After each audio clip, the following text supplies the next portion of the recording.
We see Chromie. Let's be honest, like I said, our bans are going to be a combination of Chromie, Sonya, Hogger, Falstad. We did see a little bit outside of that, Uther, and then any specific hero picks coming out from the enemy team. There's the Uther. Am I wrong? No, I'm not. Of course I'm not, because I'm built different. Let's see where we go into the next bans. So Mako, gonna call the maybe Sonya ban coming next. Let's Sonya, see it. Hogger, Falstad. All right. Maybe Maiev, unless they have like a one trick that I'm aware of. That's going to be my call out here. Every time I think of Maiev, I think of like the justing plays on roll 20 of Maiev and Diablo. Oh, Oh, God, yeah. I'm sorry, I'm so nostalgic. Oh, man. Who could have seen this coming? Yeah. So we Yeah. got the Falstad and the Hogger coming up last, maybe for the last ban. Watching a skilled Diablo Maiev, like you said, was so much fun. You know, Diablo able to reposition at will, not as concerned with getting caught out after using his combo, and all four bans successfully predicted by Caster of the Year, Mockery TV. As we continue moving forward, Brightwing is going to be our first pick from Talespinner, and I'm wondering, are we going to see another early healer pick from Red Side, or is it going to wait a little bit as draft starts to flesh out some more? I mean, got the so many healers to choose from here, but I'm wondering if they might go for like a DPS pick, like a Cassia, maybe a Hanzo, because as you were mentioning before, Hanzo's super strong on this map. We have the Stukov and the Sylvanas from Vivanchey and CMJTR, respectively. Stukov and Sylvanas. I thought we might see another Sylvanas last game out of, or maybe 2 games ago out of DNA Galaxy, instead going to be picked up right here by JTR for the second game of the night. So far, a lot of Stukov priority, typically considered one of the top healers at the moment. He offers much anti-burst from auto-attackers due to the use of biotic armor, just a lot of easy out-trading, strong follow-up CC, disengage, generally good character here, and the Cassia priority as well continues. Coming out from CraftyTrent at the moment. The Falstad's still completely open up right here, and I'm wondering if it's going to make it through this ban phase. Yeah, it's crazy. I mean, both teams still have one DPS slot left for the Falstad, and I mean, with the red side here, I mean, they have a tank, they have a solo laner left to go, so I mean, the Oric is strong here, but the Falstad is banned, just like you were saying, from the red side, with the blue team left to respond.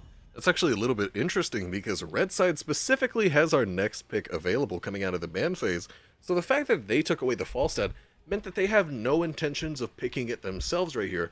They've already got something else specific in mind. So if they've got something specific in mind, it might be a hero pool thing, it might be that they've got some galaxy brain strategy, but I would love to see where this starts to go. I mean, solo laners haven't been drafted, and the Hogger is still up. I wonder if one of these two teams will be picking up the Hogger for one of these final picks here. Um, Otherwise, on on the blue side, they still have not only the solo laner, but another flex DPS left. Still have the Zero tool up. Still have... Oh, and we have MyPalVince drafting Diablo for the hard CC, and Maiev from DeadWish. I love Maiev. That's a character that provides you macro. She gives you AoE damage. She gives you initiation on team fights. That is a fun character to both play, team with, and watch. Maybe not so fun to play against, but you know what? That's just kind of how it goes, alright? This is a super fun character. I think having the ability to have a Maiev on your team opens up your drafting in such a unique way and allows you to run a lot of strats and play in a lot of different ways when you have additional engage pressure coming from your DPS. Malthael is picked in the solo lane by Porky without even seeing the enemy solo laner right there. I gotta say, Malthael, historically a hero that's very weak to gank pressure. Gank pressure not exceptionally strong from red side, but still present. Gank pressure typically weak to that, but also has some losing matchups. I want to see how Malthael's going to fare in the top lane right here into whatever Gronmin's going to pick for the solo. And just in terms of, oh, we have the D.Va from Gronmin to respond to the Malthael, and our drafts have been set.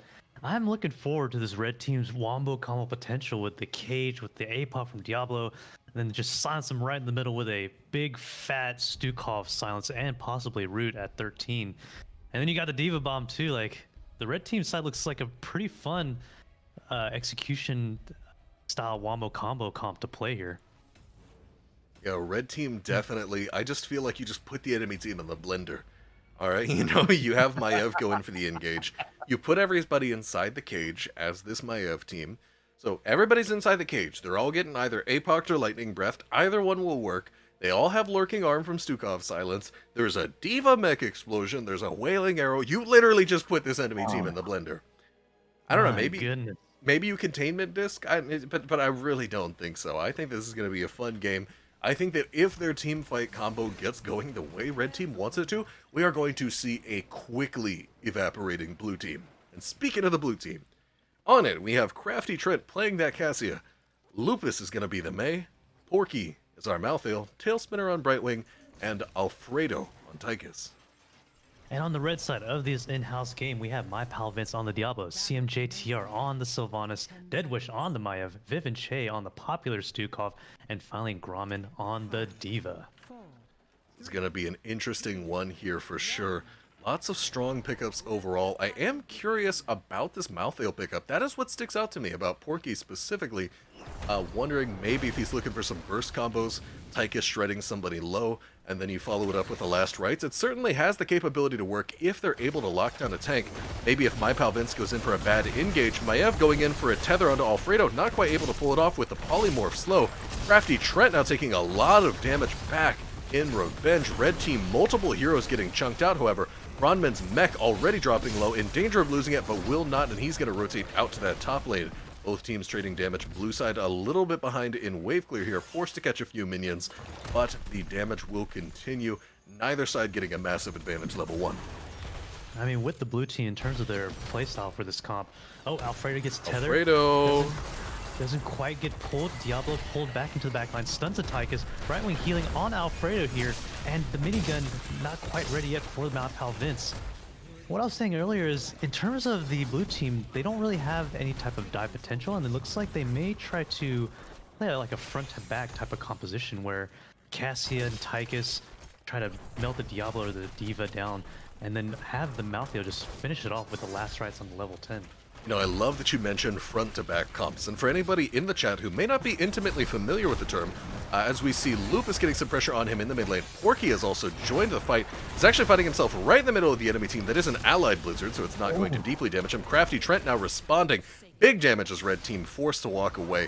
But what I love what you mentioned about the front-to-back style compositions, for anybody who's not familiar with the term, front-to-back is where you're not so concerned about getting right up in the enemy backline or poking away at them, but instead you just want to kill the closest person to you, which is very often the tank. And that seems to be the ideology with the blue team available here, where the Tychus is going to shred a tank, and then the Malthael is going to follow it up with the last rites onto that very same tank. And in all honesty, Stukov a lot of times can lack the specific anti-burst needed when not into heavy auto-attack, although there is decent auto-attack pressure here. Much of the damage going onto a kill is going to be percentage damage, which is not going to be affected by physical armor, as Sylvanas taking a lot of damage in lane here, but Vivanchey, just absolutely huge lurking arm. Huge heal, gonna just make blue team retreat massively low on HP, and very well done by red side. I mean, that was a huge wave pushing bot from the blue side. I thought they'd be able to get the advantage and cap the dragon, especially since Porky looked like for a little bit it was controlling the top lane against D.Va. But looks like Maiev is going to capture the first Dragon Shine. DeadWish marching his dragon, looking like mid as CraftyTrent tries to not only defend but stack the Q, which is currently at 18 of the Q stacks now. 18 Q stacks just infinitely scaling up that damage as JTR gets ready for a bot lane push here. I'm a little bit surprised to not see any minions possessed, as red side just seeks to stack up a bot lane push, as blue side is dragged up to the top lane by the Dragon Knight. With Tychus forced to sit top, they're not able to fully defend bot wall as much as they might want to here. And that's the beautiful thing about running these comps that have push pressure outside of the Dragon Knight, is the ability to split your lanes a bit, however not being hugely effective so far towards the bottom side of the map. In all honesty, this Dragon Knight is not getting a lot of value so far. However, Diablo combo going in on Talespinner, taking a lot of damage in the meantime. Talespinner's going to be okay. Yeah, as both solo laners duke it out mid, you have CCporky going back up top with the Dragon Knight down in 0 seconds here. And in terms of value, the Dragon got 1/2 a turn top, and in terms of bot with that split push with Sylvanas, maybe a little bit of turret damage and sort of the gate too, but I mean, we'll wait for the second Dragon Shire as the game scales up for the damage to just scale up too. But in terms of where we're heading right now, we have Vivanchey and DeadWish on the bottom Merc camp here. Blue team doesn't see it because they are going on their own Bruiser camp. And that's a smart move right there. Anytime that you see the enemy team is off the map, but they're not on bottom bruisers, a lot of times that is a free neutral bruiser, and a lot of times Dragonshire is all about being able to control the map, and if the enemy team gets a neutral bruiser that you weren't expecting, you will fall behind very quickly as MyPalVince goes in, combos onto Lupus, who actually gets interrupted out of his dash. I don't play that character. He gets interrupted out of his dash, and that, of course, is the ability that I know is called icing. As Malthael rotates in, Porky now behind is not going to rotate in for the kill, instead seeking to continue out the soak game at the moment. Sylvanas' team able to utilize the bruisers and her ability to shut off structures in order to secure the complete clearing of the bottom gate, as well as the healing fountain. That's going to be a big advantage in securing future Dragon Knights. However, the efficacy of those Dragon Knights is a little bit questionable into the extensive percentage damage available to the blue team. Seeing Porky leaving the top lane for Gronmin to clear up, looking for a 5-man engaged bot. Level 10's not quite on each team yet. Both teams have pretty even talents, with the red team at half of a talent lead until the level 10s. But level 10's coming up really quickly as the bruiser camp gets capped top. And Porky, with the 5-man engaged, tries to leave it and goes instead to soak the top lane, with level 10's landing on the red team.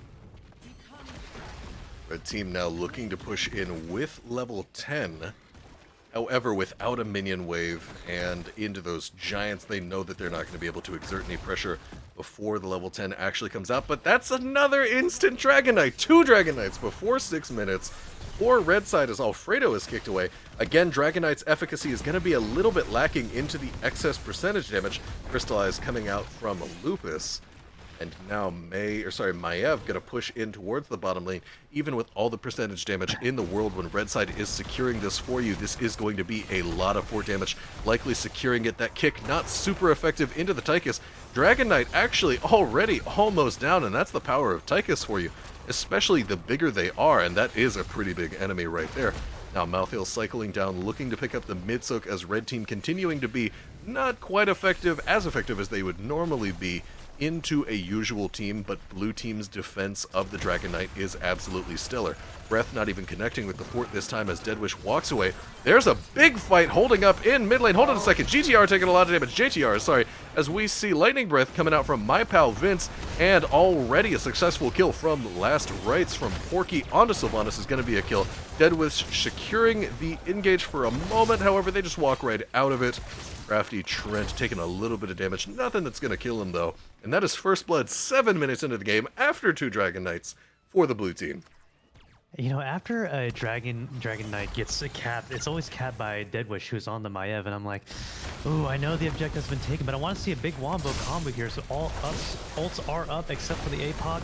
Diablo stuns Lupus, doesn't quite get the follow-up there, and forces the red team to go back, allowing the blue team to push the bot lane just a little bit. Both teams at level 12, even talent tiers. DeadWish combo!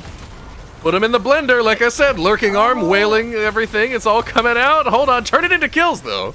As we see a lot of heroes get low, but not quite dead. Shove is gonna shove out Porky, whose Last Rites comes up in just a moment here. Not even gonna throw it onto MyPalVince, who's gonna die anyway. He did have full souls, however, souls are gonna get reset back to 0. Porky is back on out of here, showed up, but his services were not quite needed. Blue team revving up for a push as Alfredo pops the Odin. They are setting up to get in here, get what towers they can. I don't think they're going to go much further than getting the keep here, sorry, the fort gate here, as DeadWish goes in, is going to get a little bit pushed off, but now MyPalVince is on the scene. I'm really liking Vivanchey. Oh, MyPalVince stuns the Crafty T. Lightning Breath comes on out. This is a W build Diablo here without the spell card right now. So CraftyTrent a little bit slow. DeadWish hooks CraftyTrent.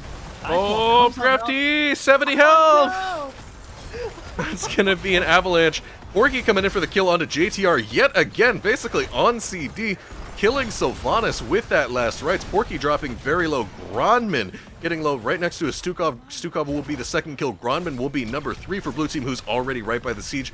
So why not take it while they're here as the logic? And now Talespinner backing off. They know with 3 members dead on red side, they can afford to sit right on the shrine and not even feel a little bit of fear. CraftyTrent, however, lacking a lot of mana in the meantime. Maiev actually heading up towards the top side, looking to contest Porky on this Dragon Knight Shrine. DeadWish not able to get onto the scene in time. Porky taking a lot of damage in this 1v1 with DeadWish. However, Brightwing is going to show up, and what may be a kill under normal circumstances is not the case into Brightwing, effectively able to turn any skirmish towards the favor of the blue team. And now, red side does not have the same level of heightened defensive capabilities into the Dragon Knight the blue team does, so Dragon Knight immediately starting to get some major value, especially as its damage has already scaled fairly high, just immediately taken out mid-gate, and now they've got their eyes set on bottom fort. Already a wave present here. Those archer minions are going to do a lot of damage. Blue side setting up, looking to take their first fort of the game. Oh my gosh, good job on the side. Whoa, of JTR. Diving in here, going deep for Dragon Knight that still has a 4th HP. And MyPalVince not quite looking for the engage once Tychus pops out. But here we go. Tychus kicking MyPalVince to the other side of this forest world and looking to try to get maybe the Fountain bot with a Dragon Breath that has still on cooldown. Dragon Knight. Maiev on the flank. Ooh, Maiev instead getting right onto the Tychus. Going to be a vault to the Wardens. Alfredo finding himself not exactly where he wants to be. Beautiful, virulent reaction from Vivanchey. He's been hitting some clutch ones of those so far. And that is going to get the revenge kill that red team needed, as they were soon to be down level 16. This is now going to secure a siege camp invade. Siege camp invade likely turns into bottom fort, which opens the way for keep. MyPalVince with a dangerous dive under enemy fort, loses a lot of health and armor, but he knows that Vivanchey will be able to heal him back up. And now a bot lane push, actually possibly brewing. Nah, they popped their wailing arrows or black arrows. JTR is gonna pop off. They know they're down 16 and Tychus is up soon. Instead, utilizing this time to secure the bottom bruisers. Porky is fully aware of this, but without a Tychus, red team's still gonna back off. I mean, it's crazy how back and forth this game was going. Before the Dragon Knight was captured, the red team was able to win 2 team fights as they're up 5 kills to 1. But it almost seemed like those other team fights, they just had them so low, but just couldn't turn it around in time, allowing the blue team to wipe them. But still, the blue team was able to get some value and get that dragon for the objective, as they were, you know, once the dragon team comes out, not dragon team, Dragon Knight is then popped. Red team just comes back again. Here we go. MyPalVince poking out with a W here, and just looking to clear that bottom siege camp. I mean, Mocker, level 16s, how are we looking here for Team Red? Level 16s for Team Red are about to pop up here. I think that overall, blue team is actually not quite as ahead as you might think right here. Any wipe in favor of the red team, you're looking at immediate win conditions starting to open up. However, Diablo taking so much damage in the meantime. Tychus just standing in the lightning breath. Talespinner, so much damage. Last Rites will finish off Diablo. That's 3 kills already for Porky's Last Rites, just eating that cooldown reduction all day long. Vivanchey going to be taken out. Yep, there he goes. Porky finishing him off. 3 kills in favor of blue team, bringing the kill divide up to 8-2. Absolutely massive, and it couldn't have come at a better time. This 3-for-1 trade is going to set up a Dragon Knight for blue team, and they've got their eyes on that bottom keep. I guarantee it. Oh man, I mean, it seems like in terms of the red side, like the engages, especially from MyPalVince, have been pretty good with the APOC, but if they don't kill any members of the blue team in time, that Tychus with the May to stun and slow just melts a Diablo like no other. I mean, MyPalVince only at 2 deaths, but in terms of kills all overall as a team, it's 8 kills from the blue side versus 2 kills from the red team. I gotta say, I'm a little bit surprised the blue team was not able to secure a Dragon Knight after those plays. Porky now being joined by Talespinner to make this a 2-on-2 in top lane. Ooh, Sylvanas actually stunned out of her ability to take her E out. The Shadow Wave not going to be able to save her at just this moment. Porky now on JTR and Gronmin. JTR is going to go down.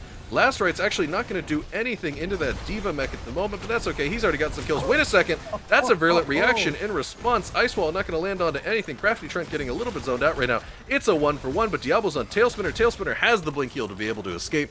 Still going in for the kill. Lightning Breath! 85 HP. Oh, even dodges Gronmin. Not sure if it would have connected in the first one. But wow, Red's still going in. That's a smart Shadow Dive. Oh, Shadow Charge. Unfortunately not able to convert a kill from MyPalVince. Still a 1-for-1. Immediately turning into a Bruiser Camp invade, though. That's going to be some top lane pressure. Oh shoot, here we go. We have the blue team invading. They won't be able to catch the cap, so red team does get that Bruiser Camp. But man, the blue team just always seems to be flying by the seat of their pants because they're always leaving with just a 4th or a 5th core HP. I mean, unless Brightwing got like a trait buff or something, like Talespinner is doing really well making sure the E spell armor is on the right hero at the right time and saving. But I mean, in terms of healers, I gotta hand it to Vivanchey. The level 13, I'm just gonna freaking call it an ult because that's what that level 13 is.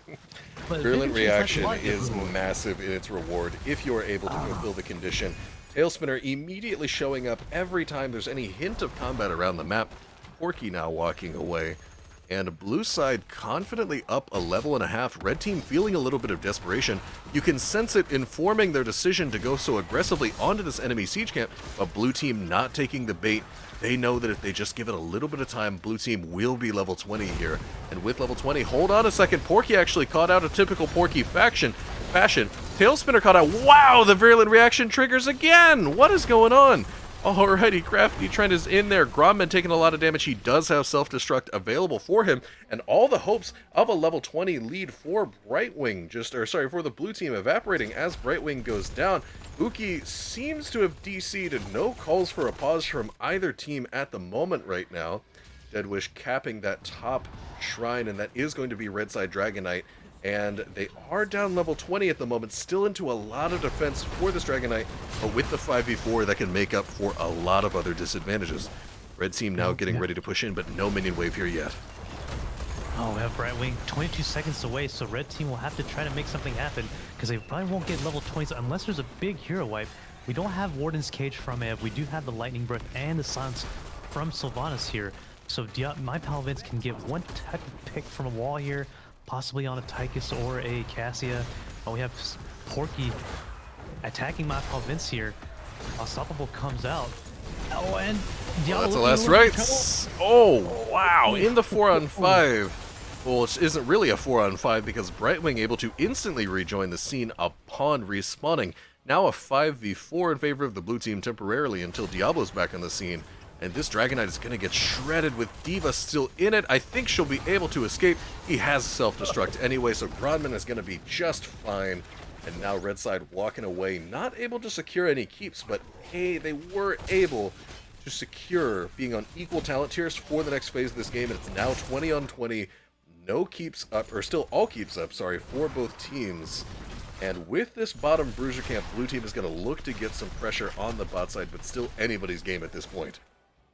Yeah, lane pressure slightly on the side of the red team here before the bruiser camp bot gets capped, just because that top lane, the over the bridge of death, is going to have a little bit of trouble as the team fight starts to happen mid here. Both teams posturing, looking for bush control.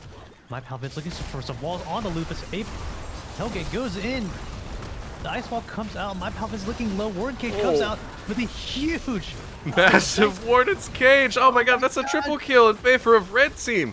As now invisible friends by Porky as they run away, or sorry, by Talespinner onto Porky. That was an absolutely massive kill combo right there. As I said, the blender always an option for red team. Anytime they're able to pull off that engage and get the what is Porky doing?